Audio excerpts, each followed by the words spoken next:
It's mad that no one's ever thought that before.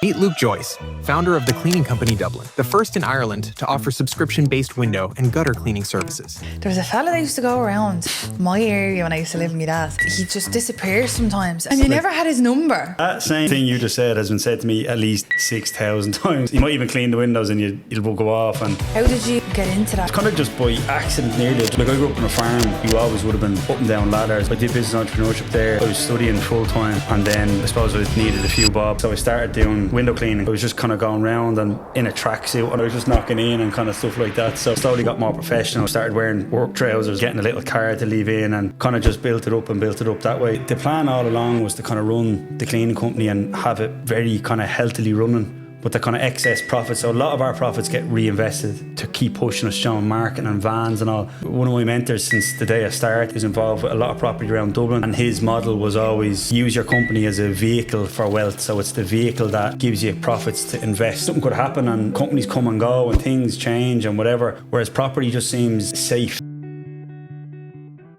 Before we start this episode, I would like to thank each and every one of you for listening to these episodes. If you could take a couple of more seconds out your time, share, like, subscribe, follow on whatever platform you're listening on. It would honestly mean so much to us and would help us grow the podcast. Now let's get straight to the episode. Thanks so much for coming on, Luke. Thanks, Demi. Good to be here. So you have a cleaning business? That's right. So I'm managing director of the Cleaning Company Dublin. So we're Ireland's first subscription window cleaning service. It's mad that no one's ever thought that before. Yeah, not in Ireland anyway. It was big in the UK. I think America might have had a couple of them, but it was really nothing at all like that in Ireland. There was obviously people going around regularly, but it was not on any sort of subscription or set up properly at all. It was a real fragmented market in that. Yeah, do you know what? Now that you say that, sorry for interrupting you. There was a fella that used to go around my area when I used to live with my dad, and he just disappears sometimes, and you're like, where is he? Like that happens, and you never had his number. That same thing you just said has been said to me at least 6,000 times by people in every estate in Dublin. That there's just some fella comes around, you don't know when he's coming. You don't know what his surname is. You pay him just cash. Grab him off the road. Just just arrives. He might even clean the windows and it'll go off. And what happens most of the time is they just disappear forever. Then no one knows where they've gone. That happens. I don't know what the story is. But when I first started out, that was how it was. So it was it was so fragmented. There's probably 10,000 window cleaners, but they're all just around on their own, doing their own thing, and no one knew how to get in touch with them, or it was just. Yeah, I don't know why I never asked for his number now. But that's every estate was the same. So that's when I first started. I just noticed that was the way it was, and it was just there was no big names, there was no big companies doing window cleaning residentially. Like obviously there was huge companies doing it on a commercial scale, but in the residential market there was no.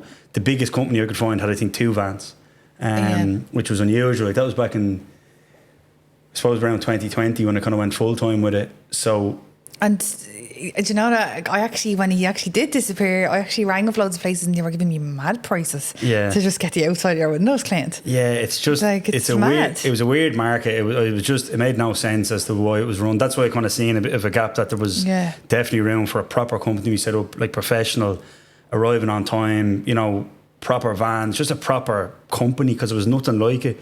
Like there was like in other industries, like, and I always mention these two, but like drain cleaning, there's like Dino Rod, and there's big companies, like reputable companies all over Ireland. Then there's like pest control, there was like Rent to Kill and those sort of companies. Whereas window cleaning, gutter cleaning, there was just nobody.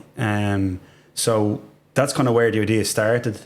And then the subscription was that, like, there was no, like people, like to be ordering a window clean, they'd have to ring you up. You have to organise a time to suit both of you. You then have to arrive. You'd do the clean. They'd pay it in cash. You'd be like, it was just real clunky. Do you know what I mean? And the fact that you're getting it done regularly, it shouldn't have been that clunky of a service. So we kind of brought in that. Once you set it up, so you tell us we come every 6 or 12 weeks. So you say, I want you to come in every 6 weeks. That's 8 times a year. Or every 12 weeks is 4 times a year. So we'll call at that frequency, guaranteed. You don't have to call us. You just know we're 100% going to come every 6 weeks. We'll send you a text and email the day before to let you know we're coming. If you're not there, doesn't matter. We'll arrive. That's what I was saying to you there a few minutes ago. We'll arrive with our own water, our own electricity. Everything's in the van. We'll do the full clean of the house, and then you're charged automatically on direct debit 3 to 5 days later. That's it. You so don't the whole ever have house, to, not just the windows. well, no, we'll do all the exterior windows. Yeah. Or if you book gutters, we'll do the gutters, anything like that. All on the outside of the house. Just do house cleaning as well now. We don't, it's something, that'll be the next company. After filling a couple of beans there. Yeah, that'll be something we will look at, because we get asked probably 10 times a day. And again, no big companies doing that. A lot harder to do that though, because you have to get inside. Someone probably has to be there to let you in. Yeah.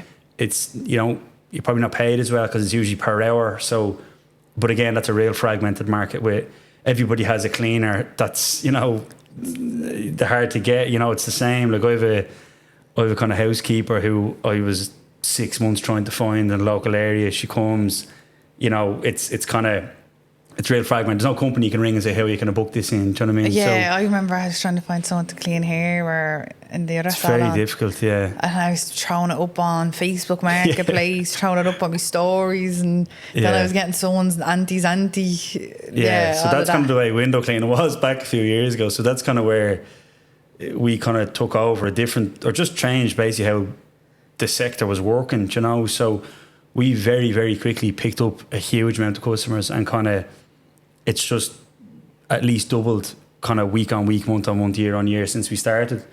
So like I started out just me and me nanny's car with a ladder, and then we're up now this year to 13 vans, and we'll have 14 vans by the end of the year. So it's grown really quickly, and it's going to kind of continue to grow that way. How long? Since 2020, so right, 2024 now.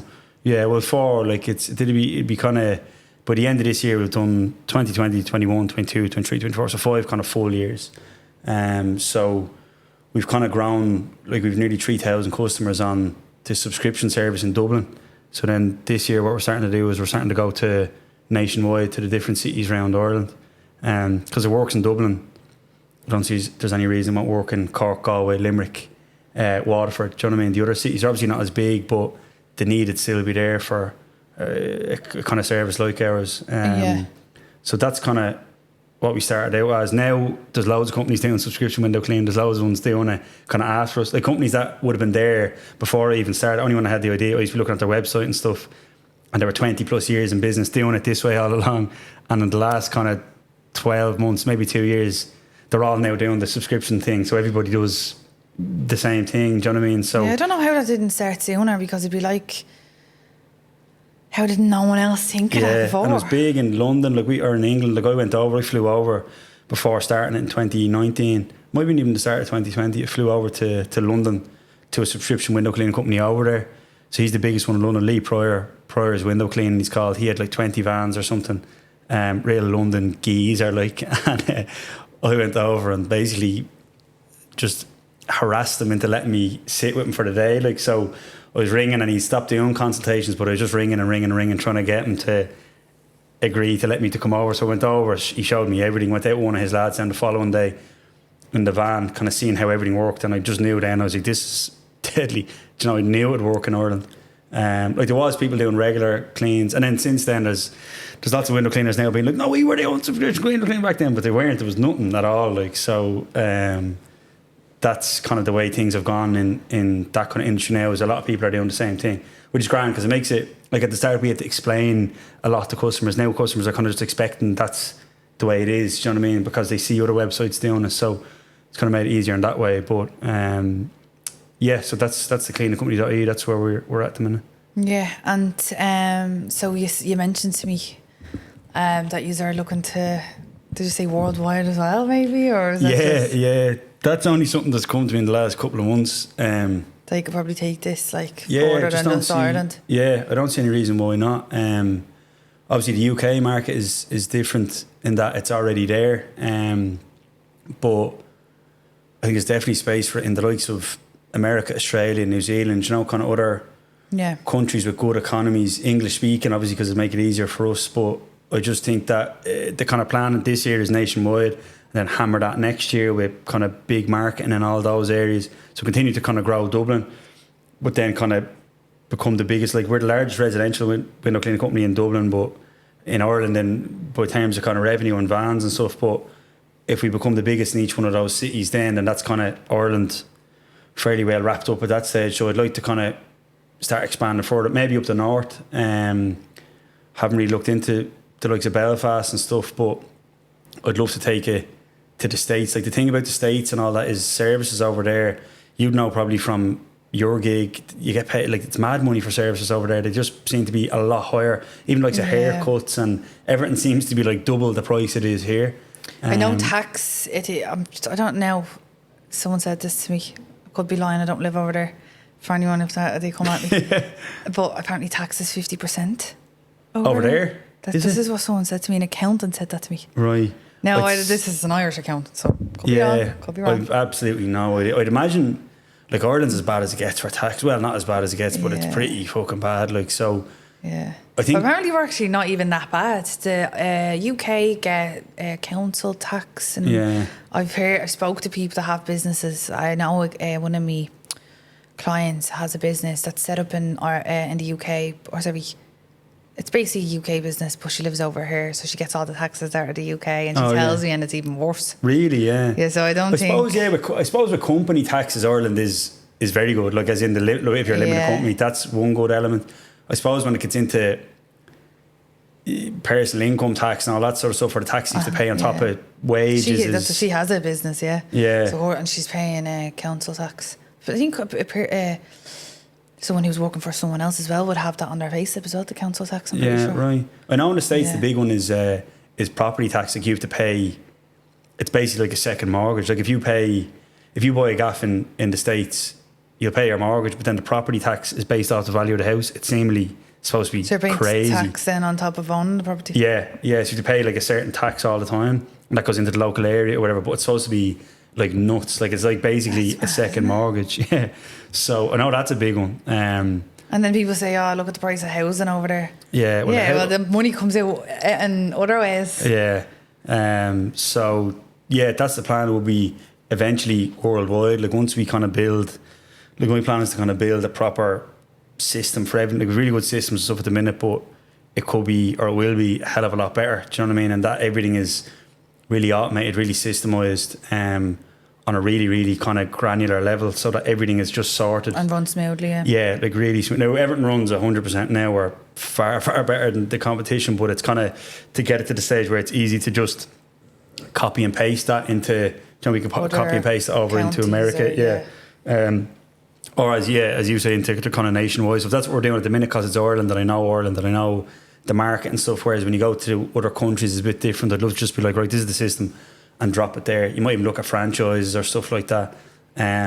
So that's the ultimate goal is to be worldwide with this, and then to go into a whole lot of other services once you have that kind of system set up. So how did you get into that? How did you start? Like, obviously, I doubt when you were in school or when you were younger that was want to be a window cleaner. I don't know, it was kind of just by accident nearly. I just kind of noticed that it was like, I grew up on a farm in Dublin, up the kind of Dublin mountains, so you always would have been up and down ladders and out fixing and kind of used to general hard graft. Like, so we were outside all the time, and my summers were spent working on the farm, and evenings and stuff like that. So I was kind of used to being outdoors and working with ladders and stuff like that. So I kind of... There's no fear of heights around. No, nothing like that. Up and down in the load or the tractor and all, getting up to fix something. So no fear of anything like that. So that was kind of the starting point. And then I suppose when I was in college, like, I went to Maynooth University after school. So I was going to leave school when I was young, and then I remember, like, used to be Googling what age you can leave school at and stuff when I was going to leave. I think it was a 16 or 17 you can leave. I was going to be right and gone, and then I was convinced to stay. I remember talking to my dad's friends. Can't believe you were Googling that. Yeah. I just couldn't wait to get out. Do you know when people are like, I'd love to go back to school for the day or something? I just I still don't. I feel like people, when they're older and they're out of school for ages, they say that. I still have wouldn't like to go back to school. I hated every minute of school. I just hated it. They'd been told what to do. I hated having to just do all these stupid things. I just hated school. I hated it. So, and the teachers hated me as well. But I just never like this. So as soon as I got out of school, I was like, jeez, thank God. But I wanted to leave beforehand. But I remember talking to a few of my dad's friends who I wanted to do an apprenticeship like. So looking back, I think it was a setup where I was talking to my dad's friends about an apprenticeship. They were like, oh, we wouldn't take you on unless you've finished school, you know, because my dad wanted me to stay in school. So my dad probably said, hey, look, tell him yes to finish school. So I finished school then and ended up not doing an apprenticeship. I went to Maynooth University to entrepreneurship. So that was the only thing I put down on my CAO, was just that course. Nothing else interested me, like I didn't want to do anything else really. So if I didn't get that, I was just going to go work for myself or something anyway. So it was going to be a win-win situation. I did get that then, and I ended up just going to Maynooth to do business. So I did business entrepreneurship there, and while I was there, I was studying full time, and then I suppose I needed a few bob for pints and just living in general. So I started doing window cleaning because it was really easy to learn. I needed €50 for all my equipment to set it up, and then I had my nanny's car at the time, so I used that, a Toyota Yaris, because you could put the back seats down, so I could put all the stuff in it. I remember the smell out of the car because all the water would be spilling and all, and it was real damp all the time. So that's what I started out at then, was just doing that, just knocking door to door. So I started my Ma's estate in Rackcool, knocked on every single door in the estate. Probably got about 4 people out, 200 houses, but that's how it started, and then very slowly built it up. Then I was going into, like, my dad used to do paper around Rathfarnham. How old were you then at the time? I would have been maybe, what year did you start college? 18. Was it a year later? Maybe 19, 20, something like that. Yeah. Where I was just kind of going around and in a tracksuit and all, very, very casual. I was just heading around like one of them lads. Do you know, no one had my number. I was just knocking in and kind of stuff like that. So that's how I started. And then I started going to kind of nice estates around Rathfarnham and Scholarstown and all, because my dad used to do, as I said, a paper round, so he knew the kind of nicer estates where they'll probably just pay for it more. Yeah, they'd have a window cleaner, they'd have a garden or stuff like that.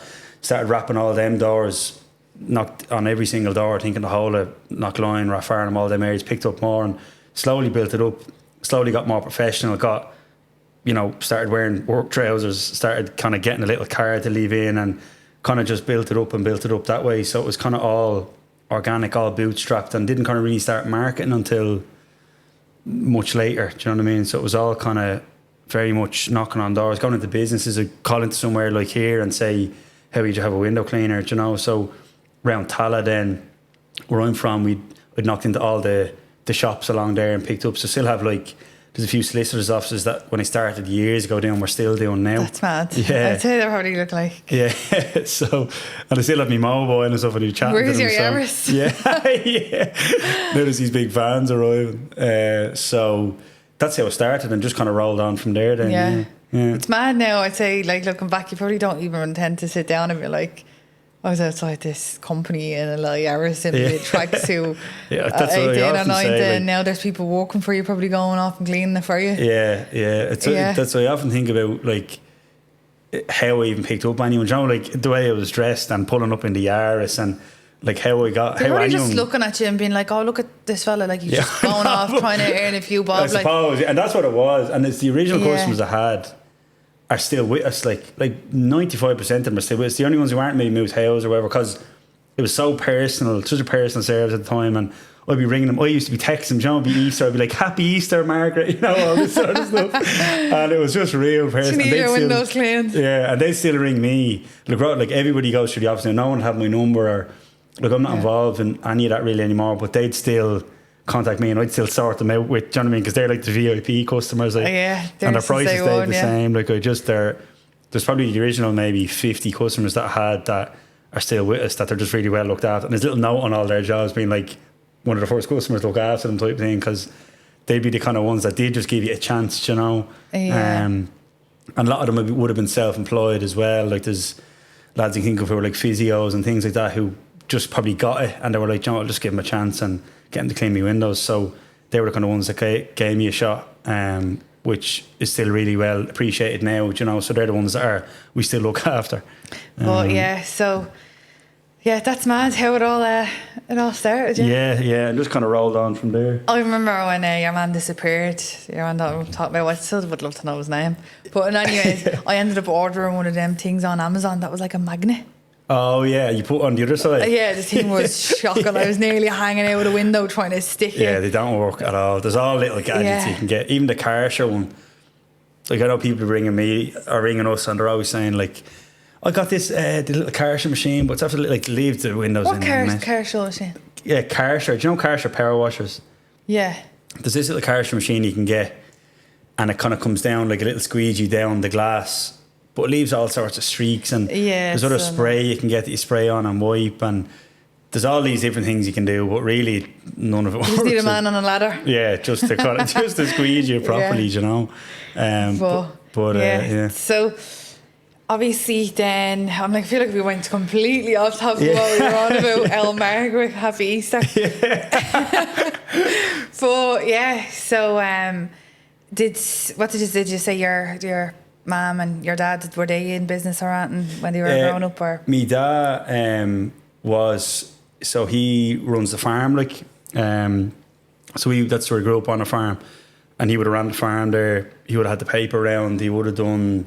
He's a kind of storage company now where people store stuff with him, and he was always doing stuff. He's a bit of property and stuff like that as well. So he would have been, I suppose, growing up. He's an entrepreneur, like, so that's kind of what I grew up around.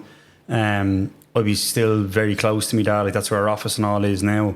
So he was kind of looking at him. I mean, my ma she's involved in business. She's not an entrepreneur, but she's involved in kind of high level business with kind of account management and stuff. So there were two, I suppose, really good influences on me when I was younger. And showing you that like it's possible to. Yeah. And just showing, I suppose, the hard work. So growing up on a farm it's obviously all graft. It's up very early, out early. If you have the sniffles, it doesn't matter. You're up and you're out. Do you know what I mean? Like the likes of me dad, you never hear him complaining. He's never sick, even though he is sick. You know, he's just out and he just gets it done. So that's kind of what I grew up, and that's kind of what I carried into my business then. And even my granddad, like when I was growing up, my granddad lived on the farm as well in a different house, and he used to be out at, you know, very late, still out on the farm, and like he lived till he was 99. So it was that kind of hard graft. He was a Mayo man, that I kind of grew up around. So that's just the way it was. That's still instilled in me now. That's why I'm still up early, I'm out early, I'm working all the time, you know. So like it's a kind of 7 day a week thing. It's like a lifestyle. Do you know what I mean? That's what I suppose farming is. It's a lifestyle. It's not like you clock in and clock out. You just get up and whatever it is to do that day, you just do it. And it's the same way in my business now. Is I'll wake up. If I wake up on a Sunday and there's work to do, it just gets done. Do you know, there's not kind of like, I'm clocked off. Yeah, when you work for yourself. Yeah. Work needs to be done. It needs to be done. It's not a 9 to 5. Yeah. So that's kind of the way it still runs. Even though we're doing very well and stuff, I think I'll be like that the whole time. Do you know what I mean? I don't think I'm going to retire or anything like that. I think I love graft. I'm like, I like kind of like this year, I suppose last year was the first year I started going on holidays and doing all that sort of stuff, which is great. But I just find that after a week away, I'm just like, I just want to get back to work. Do you know? Like I thought, like in my head, a goal I was writing for ages was I want to be able to, you know, holiday and just leave the phone off and not do anything, which is really important to me still now. But that was kind of a big goal I was writing for ages. And then I kind of went away on a good few trips. I was away for kind of 2-3 weeks, and I just wanted to work. Like after a week, I'd be like, right, grand, I'm relaxed now, and then I'd just get back into work and I just get the laptop out because I actually enjoy it. You know, yeah, I do bring me laptop and all with me. Yeah, like I love doing a few hours when I'm away and just keeping on top of things. And I suppose it's a different work environment, and that the phone's not going constantly, or you're not flat out running around, so you can kind of sit down and do more important stuff. But yeah, I feel like when it's your own business, it's not really work. You want to see it growing. Yeah, exactly. It's enjoyable. Like it's kind of just, I just find I'm happiest when I'm productive and out grafting. Do you know what I mean? Yeah, I'd be the same as well. Like if I'm, like what started happening, I suppose around the start of this year, I was getting a bit kind of complacent and was got away the whole time. When I come back, I wouldn't really kick back into gear by my standards anyway. I'd still be flat out working, but I just knew myself, I'm not doing as much as I should be here. And then I'd be away on another holiday, and then I'd come back and I'd be the same again. And that just, I suppose I just kind of lost what got me to that position was just being the drive, just being an absolute dog every day, getting up, getting after it, and hounding people out and just getting stuff done and pushing forward. I kind of lost that a bit at the start of the year and even into the spring, and I kind of just realised that I had a holiday booked for October next month for 3 weeks in South America, and I actually just cancelled it because I just want to get back grafting. So I just want to kind of go back and just work till Christmas and really push forward, because a lot of our goals are a little bit behind where they should be, whereas in previous years it was far exceeding. Now the goals this year are set were mad, so maybe that's a little bit of reason why as well, but I kind of want to just really push forward, because that's when I'm happiest is just grinding, so that's the kind of plan to the end of the year, is just to push forward. But sorry, back to your original question. I keep going off topic. No, my dad was an entrepreneur growing up, so that kind of was a big kind of driving factor. And I suppose me going, that's why I looked at him and thought that's what I want to do. And that's where you got your work ethic from. Yeah. So with then obviously your business that you have now, you've started recently getting into property and stuff. Yeah. So is that obviously from the cleaning business, or how did you even get into that? Yeah, so that came from so basically the plan all along was to kind of run the cleaning company and have it very kind of healthily running, but the kind of excess profits. So a lot of our profits get reinvested to keep pushing us, showing marketing and vans and all. Yeah. But there's an excess there that was kind of building up. So that was building up in the kind of savings account of the cleaning company, and it got to the stage where it built up to a level that I was kind of getting nervous with it in the account. I was like, I kind of need to do something with this, it's kind of just sitting there. Not working and inflation was just eating it away. And so one of my mentors since the day I started was Joe Doyle, who is involved with a lot of property around Dublin. And his model was always use your company as a vehicle for wealth. So it's the vehicle that gives you profits to invest. Because companies aren't going to happen now, touch wood, God forbid, like I have no plans at all about it happening to clean company, but something could happen and, companies come and go and things change and whatever, whereas property just seems safe, it's bricks and mortar, you can put your hands on it. So that's why I always liked this. So I just thought that, with the excess profits that were building up, you would then purchase property with it. I went to do that with the kind of cleaning company, but I just got advice that from mentors and from accountants and stuff and solicitors that it's just messy. Like if you have the cleaning company, you've a lot of gaffs dropping in and there's all these different streams of income and different things going on, and it's not really insulated from each other. So if that happens with a property, that could affect your cleaning company. And I'd say cleaning company, it could affect your trading company, or if that happens with a trading company, that can affect your houses. So I kind of made the decision to split it out, to put a holding company structure or a group structure. So that's where you have your holding company.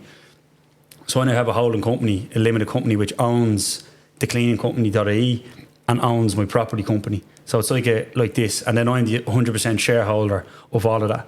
So what happens is the money runs from the cleaning company or your trading company up into the holding company and down into your property company. So the profits that I built up went up like this and then down into the property company. And this is the company then that I started buying property with. So that's money that's had its taxes paid already. It's just net profit. And that's where I started to buy houses and buy kind of units and stuff like that to then rent out. So have you got many properties now? We've a few. So this year, I started kind of this year and I'm on to now. So I signed contracts yesterday for the fourth one. So it'll be the fourth one in this year, 2024.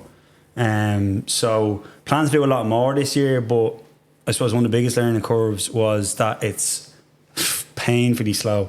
So it's painfully slow just to buy I kind of talk around, I buy that gaff, that'll be bought. I go on to this one, I buy that and, roll them all in. It's just, it takes so long, even from going sale agreed. By the time it's ready and stuff, yeah. Like in my head, I was like sale agreed, grand, happy days, I'll own it next week. But look, I went sale agreed on stuff in January, didn't close till June. Then by the time you get in, you do your refurb.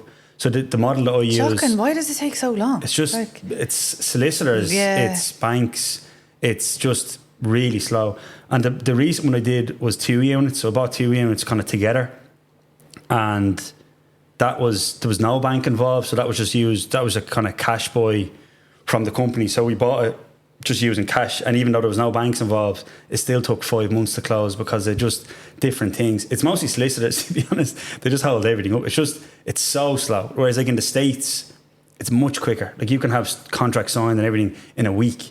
Whereas here, it's like minimum, it seems to be 4 months, sometimes longer. Like I know lads who have sale agreed stuff a year ago and it's only getting done now. Or you could be a year before you draw down a mortgage. It's just so slow.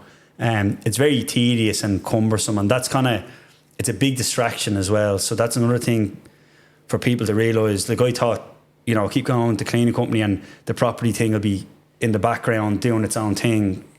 Now that you're after getting a few, you're like, It's 2 full-time jobs. Like it's the work that goes into massive. Thing, yeah. I thought, you buy, get a builder in, refurb, rent out, grand, happy days, on to the next one. It's just the amount of stuff to it. Now I'm getting everyone I'm doing, I'm getting better, but it's just slow. So I'll have to get another company now to manage the properties.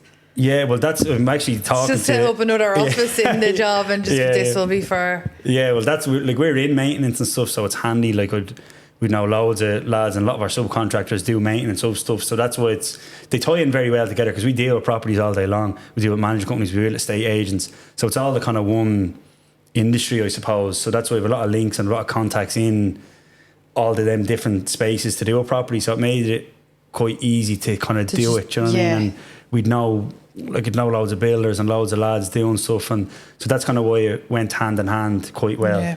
But so that's kind of what we've done. Like I've started to do the BRR method, which is like it's where you'll buy. So like for instance, the most recent one I bought was 2 units together. So that was bought just using pure profit from the company. So there was no bank, there was no mortgage.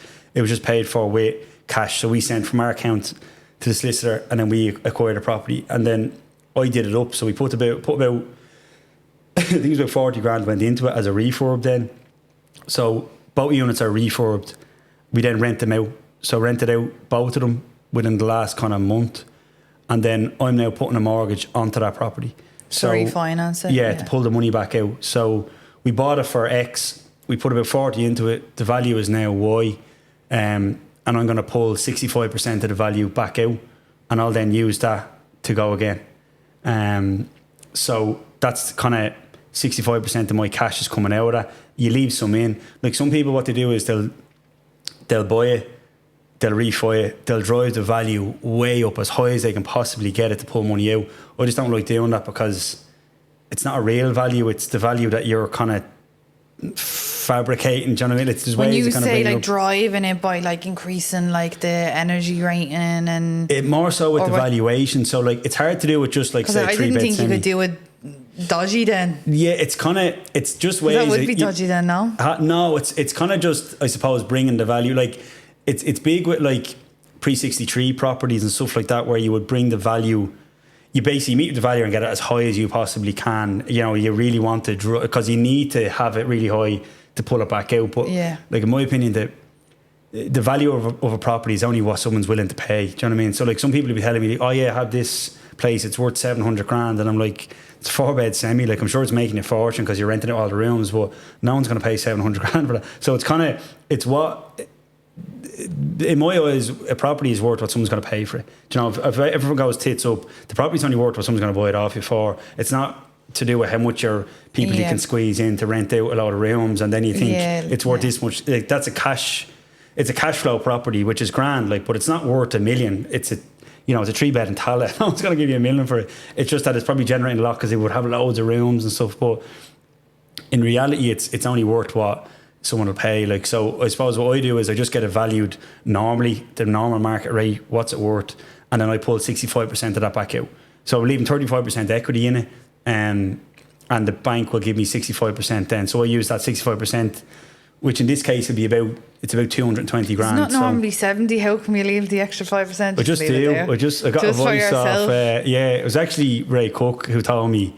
So Ray Cook's a friend of mine. He just said, because remember I did a video and he rang me and he was, be careful doing that, like, because he would obviously know property probably better than anyone in Ireland. So like he just said to me, he's like, just do 65%. It's just safe. It's just if property prices come down, you're still safe. Do you know what I mean? If rents come down, you're still safe. So I suppose that's why I like doing 65% is to leave it in, and 65. Yeah. That's why, because I knew the highest was 70. I was wondering why you're doing the 65. I just did. There's one at the start of the year I did, and I did 50-50, so 50% mortgage, 50% equity. I just like equity being left in stuff. You can always refinance it again if you needed more, say for another whatever. Yeah.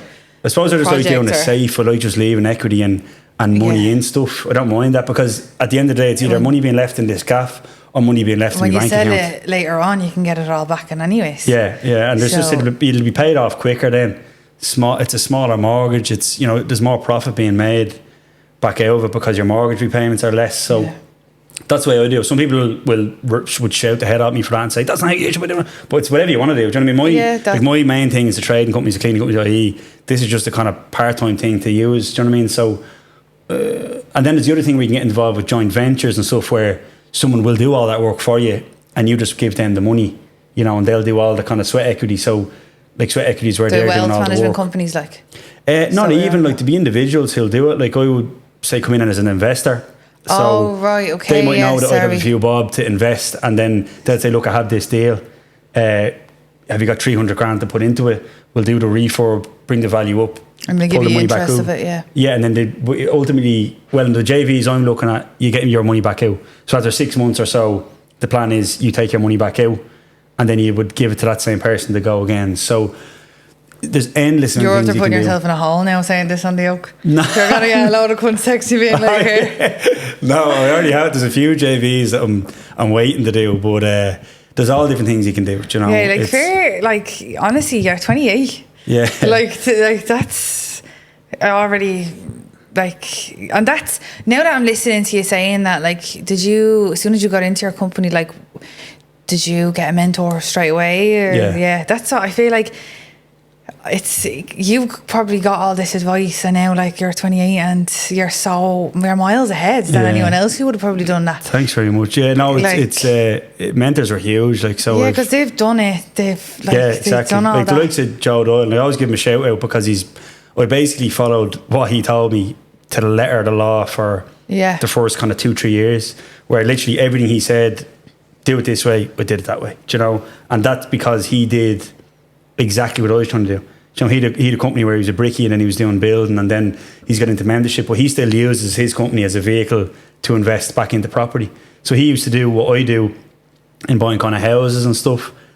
He's now gone off, he calls it his apprenticeship in property. He served his apprenticeship by buying little houses and doing stuff like that. He's now doing big stuff. I think he's onto hotels and doing all that sort of stuff, but that's where I'll be going as well. It's kind of, I suppose I'm following his lead on it, because why wouldn't I? He's done exactly what I'm looking to do, and it's working for you. Yeah.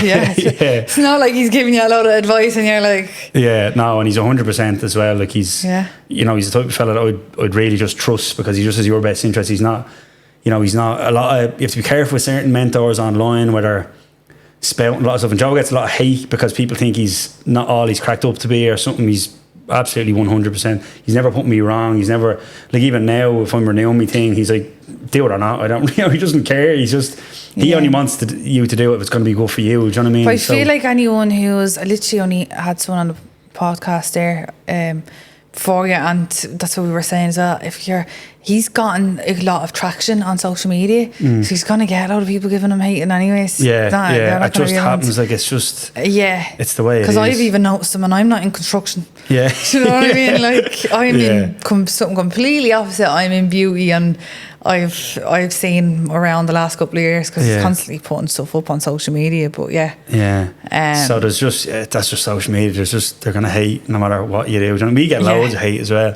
We get loads of hate from other window cleaners. They're probably in the game years, and they're like, look at this fella after coming up. Yeah, that's what they're doing a wet day. Yeah, but we're doing a wet day, and they're like, you're taking all of our customers. So we used to get phone calls. That's what business is. We have suppliers, and I have a lot of the same suppliers from when we first started, because they do a good job. They're excellent. Do you know what I mean? I have other suppliers then that we started out with who aren't good, and we've cut them out on switch, and then they'd be on to you saying, you're like, that new supplier isn't robbing the other customers. We're moving because you're not providing a good service. So if we're taking up all your customers, look at yourself, don't look at us. Do you know what I mean? There's a reason this customer is now jumping over to us, because we're providing a much better service than you have in your and they're like, we're doing this 20 years, but you're obviously not doing a good job. They wouldn't be jumping over to us if you were. Do you know what I mean? Like, it's like if our customers are leaving us, that's embarrassing for them to even say all this. Wait, you see, like, and if I say this, there'll be 20 comments under from different windows. Like we actually have a marketing campaign.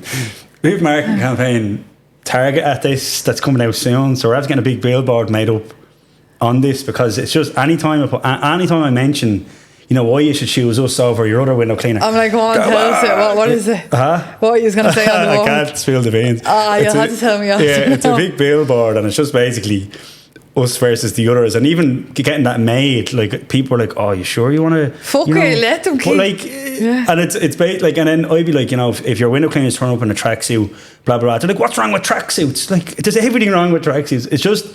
You want to be more professional. Yeah, so that's kind of the hate that we get a lot of, but we just think it's fun. Like, we're in the office, we laughing, like, do you know what I mean? Like, it's not, if you start letting stuff like that get you, like, it's, and even over the weekend, we were put into a Facebook, there's some Facebook group called Window Cleaners Ireland. I'm blocked from it. So I went to go in, another window cleaner I know in Cork sent it to me, Kerry, sent it to me saying, you're ruffling a few feathers or something. We went in to click into it and it wouldn't allow me, and I was like, what's that? So what people were posting about you in But they blocked me from entering into this group. Like, they put in the yoke of one of our leaflets, how get in their door. So we do massive leaflet drops around Dublin. And a leaflet went into another window cleaner's door. And he's like, did I not see our van parked outside and stuff? That's just a leaflet company dropping them in. Do you know what I mean? So yeah, you hardly went out. So it's just all that sort of... But, like, you're going to get that, do you know what I mean? If, like, and these boys are probably in it a long time, and we that's like just bitterness. Yeah, like, and we use a lot of the subbies in, like, we've 6 or 7 subbies in Dublin that we do window cleaning that we get on great with. There's loads of lads that are fantastic and they like to see what we're doing, and do you know what I mean? And it's mutually beneficial.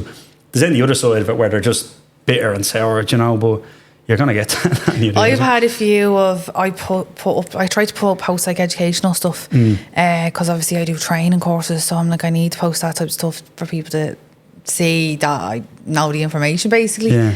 And I've had like older women who have like training academies comment under my stuff, like arguing with me. And I'm like, just because you're in the game years and you're not upskilling, like, it doesn't mean like they know more. Exactly, they're trying to argue with you, and you're like, they're just like, they're not posting on social media, so they're all their customers going somewhere else. They're not doing the work that you need to do now to get the custom or the customers. So then they're taking out your anger on you as if you're the problem. Like, it's the same. I think it's the same in all industries. Once someone kind of starts to do something a bit different, and I suppose once it starts to work, do you know what I mean? Instead of them saying, geez, that works well. Like, if take inspiration from it and do it exactly. yourself. Like, you have to do that in everything. Like, if someone is taking our customers, or if I hear someone, I'd be like, oh shit, why are they taking it? Like, what are we not doing right? I'm not onto them saying, you shouldn't be doing that. You know, like, that's how are you ever going to win at that? And if that's your mental, like, you need to look at like why they are leaving. What are we not doing right? Do you know what I mean? Like, take ownership of it. Don't start, like, maybe it makes them feel better if they hate on you, because then they don't have to look internally at themselves. You know what I mean? And it's kind of, that's exactly what it is. So funny though. It is. And that's all. I was like, at the start, I was like, did I say something wrong as well when I was looking at the video that I made? And then I was looking at everyone that was coming, I was like, they're all like bitter owl ones that were giving me loads. It's like I'd probably be in the beauty industry longer than some other girls.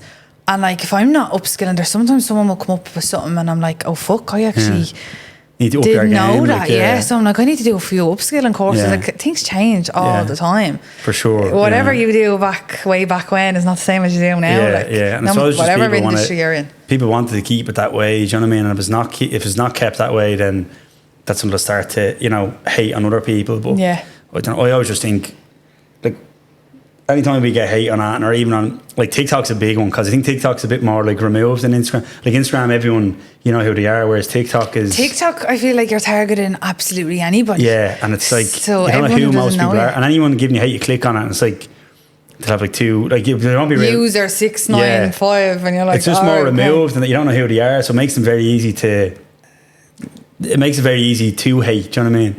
But like, you have to just remember, what sort of a sap would you have to be to go make a fake TikTok account to go on and start commenting on people's stuff? Do you know what I mean? So that's anytime we get hate, I'm just like, oh, give it a rest, you know. So I don't actually even think that's a fake one. I think it's, someone said to me, if you don't have an account on TikTok, a new comment, that's what comes up. Oh, maybe, yeah. So if you don't have an account on it, you're just a random person, it'll be a user or whatever. Yeah. Well, either way. Yeah, I know. Yeah, well, like they're only commenting because they know that that's gonna come. Yeah, because no one will see it. Like, yeah, they wouldn't go personally knocking on your door and saying all this shit. Yeah. Like, but yeah, it's funny the way social media works and anyways. Yeah. So you only signed for your 4th property there, did you? Yeah. So that was the HQ. So that's going to be our new kind of headquarters, basically. Yeah, and so, you actually own that yourself now. Most businesses are actually renting it off. Yeah, so landlord. I wanted to buy it just because, like, what we need is a lot of space. So, like, we've obviously a lot of vans and they're going to be growing and we'll probably double again next year. So, like, if I was to get, like, I was looking originally in, like, Green Oak and the usual industrial estates around by us, but they're all kind of units that you get, like, 2 car park spaces out front, and like the way our thing works is there's just stuff everywhere. There's vans parked here, there's this, there's that. We need a lot of water as well. Like, we, as you're saying today, we used 55,000 litres of water last month, so you won't get that in something like that. So we were kind of restricted in what we can do, so we had to look at something. That was 2 years looking to get something that had a bit of space. We needed a kind of yard or a bit of land to kind of have a yard, and then we needed space for vans coming in, and we needed office space and stuff. So that's kind of like, at the minute we're working out of a little tiny office, and it was made for 2 to 3 people and there's 6 of us in it. So like, when I go in, I've nowhere to sit. I don't even work in the office because there's no space. I work from home, so we've kind of just swelled that out as much as you can. Too much. Like, it's so, like, if one person's on the phone, the other people in that little side of the office can't be on the phone because, you know, you just can't hear the people. The customers will be like, what's that noise in the background? Like, because it sounds like someone's right beside you shouting. Like, so it's just, it is what it is though. It's all just growing pains. But yeah, that's the 4th property. So we're gonna need a big refurb. Like, so we're doing a big refurb on it, but the plan is to have it so that we can have kind of up to 20 to 25 office staff. So at the minute we've kind of 6, but obviously most of our staff are out on the road, like in the vans, our technicians. Like, so the office, we're hoping to kind of get to 2025 and have a kitchen, a canteen, even have a space that we want for, like, doing stuff like, you know, like, you might get someone in and do like meditating or a little gym or that sort of space. Like a little, what would you call it, like a recreational area type thing. Somewhere we'd have breakfast, all that sort of stuff, you know. So that's kind of where we're going to have a proper HQ to allow us to kind of really ramp it up and really kind of explode. So that was the 4th one. And then towards the end of the year, this year, I'll be going after probably another one again. So another JV that we might be doing, which is kind of 5 like apartments. So that's where I'd be giving money to as an investor, and then the other, so 50-50 partners basically in a company, and I'll be providing the money, and the other person in the JV will be going, they found the deal. So they found this deal. This guy is shit hot, like, he's found the deal. He'll go in, he'll do all the work. Well, he won't do the work. We'll bring in a builder, but he'll project manage, he'll do all that stuff. I'll obviously be involved in it as well, but on a much smaller scale. Like, it'll be kind of the other side is running everything, and then we'll rent that out. So we'll rent it out, the 5 kind of apartments, and at that stage then we'd look to move it into a bank to refinance it, to pull the money back out. So I'll get my money back out, we'll leave some equity in the deal, and then that money, the rent then will come into our 50-50 company, so we'll split the rent 50-50, and then we can use that money to go again. So that's kind of the plan between now and Christmas, is to hopefully do that one. There's a couple of things waiting that I mightn't be able to do it, but we'll see. If not, I'd probably just look at getting another similar one to what I did earlier, where I just kind of buy just a standard house, a nice, easy, handy one, just with not a lot of noise or stuff going on, because I just want to focus as much as I can on the trading company. Yeah. Unreal. Thanks so much for coming on, Luke. Yeah, no problem. Thanks for having me. Can't believe that you're 28. Yeah. I feel like I need to catch up. I've a year. I'm 28 next year. No, you'll get there. Don't worry. So I need to get me work boots on and my Snickers. But thanks very much. Thanks for coming on. Yeah, thank you. So if anyone is looking to reach out, where can they find you? Yeah, so we're at thecleaningcompany.ie on Instagram, TikTok, website, everything. I'm then Luke Joyce 96 is my Instagram, but everything is always thecleaningcompany.ie. Find us anywhere on that. Yeah. Thanks for All coming right, on. cool. Thanks a million.